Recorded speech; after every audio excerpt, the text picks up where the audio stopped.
বড় ধাক্কা। নিউজিল্যান্ড সিরিজের আগে তিলক বর্মার জরুরি অস্ত্রোপচার। কেরিয়ারে কতটা প্রভাব পড়তে পারে? মিডল অর্ডারে পরিবর্তকে। নিউজিল্যান্ডের বিরুদ্ধে আসন্ন টি-20 সিরিজের ঠিক আগে ভারতীয় দলের তরুণ তারকা ব্যাটসম্যান তিলক বর্মা গুরুতর অসুস্থতার কারণে ছিটকে গেলেন। বোর্ডের বিসিসিআই বিবৃতি অনুযায়ী তার তলপেটে সফল অস্ত্রোপচার হয়েছে এবং তিনি প্রথম 3টি টি-20 ম্যাচে খেলতে পারবেন না। 1.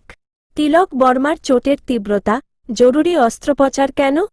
রোগের নাম তিলক বর্মাকে টেস্টিকুলার টর্শন নামক একটি বিরল এবং অত্যন্ত জরুরি অস্ত্রোপচারের প্রয়োজন ছিল।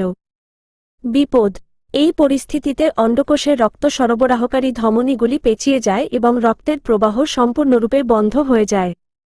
যদি দ্রুত, সাধারণত 6 ঘন্টার মধ্যে অস্ত্রোপচার না করা হয়, তবে অঙ্গটি নষ্ট হয়ে যেতে পারে।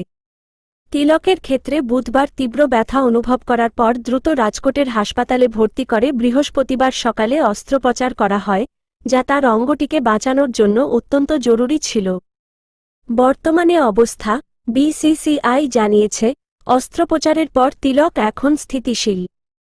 শুক্রবার তাকে রাজকোট থেকে হায়দ্রাবাদে নিজের বাড়িতে ফিরিয়ে আনা হবে। 2. ক্রিকেটে প্রত্যাবর্তনের পথ এবং সময়কাল। তিলক বর্মাকে ঝুঁকি না নিয়ে শারীরিক 3টি টি-20 ম্যাচ থেকে বাদ দেওয়া হয়েছে। তার প্রত্যাবর্তনের পথটি হবে অত্যন্ত ধীর এবং নিয়ন্ত্রিত। প্রথমে তার সমস্ত শারীরিক উপসর্গ সম্পূর্ণরূপে কমে যাওয়া পর্যন্ত অপেক্ষা করা হবে। তারপরই রিহ্যাব বা সুস্থ হয়ে ওঠার প্রক্রিয়া শুরু করতে পারবেন। রিহ্যাব শেষ হলে তিনি ধীরে ধীরে ব্যাটিং, ফিল্ডিং এবং দৌড়ানোর মতো দক্ষতা বৃদ্ধির অনুশীলন শুরু করবেন।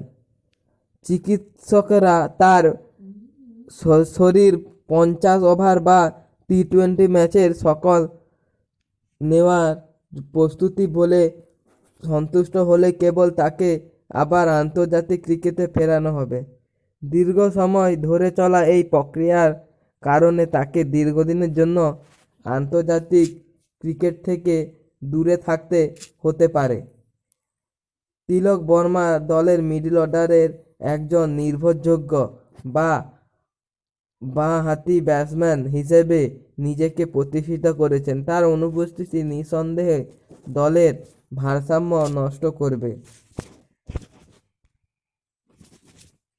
ভিডিওটি লাইক করুন এবং শেয়ারকে অর্পণ ক্রিকেট চ্যানেলটিকে সাবস্ক্রাইব করুন এবং এই বিতর্কের পাশে থাকুন।